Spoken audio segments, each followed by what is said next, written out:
Hello everyone, welcome to Tech. In our channel, we will show some tricks and tips. So watch this video until the very end.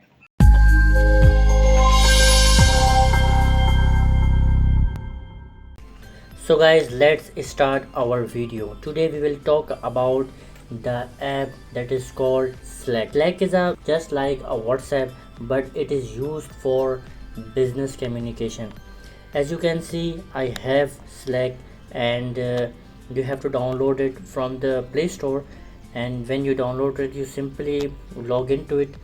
And when you log into it, you can see you have to go for DMs, and here you can see there are two different conversation here, and you can add a new team member. You can add it from your contacts, you can add it from your email, and you can just share your Slack link, so it will automatically on your Slack app.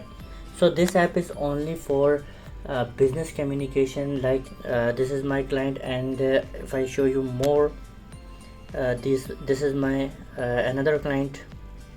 You can add different client on different projects conversations. So this app is mainly used for business communication, so your personal communications and your business communication will remain different. So it's easy for you to go for business communication, or you have to go for your personal communication. So this app is mainly for your business communication. You can send the files, like you can send files, you can add your new members to your group, everything just like the WhatsApp. You can do it on Slack.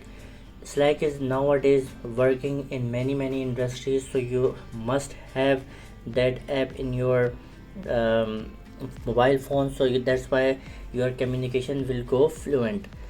So guys, this is the video, hope you like it. Hope you enjoyed our video. If you found it useful, please show your support. Like, subscribe and share. Meet you in the next one.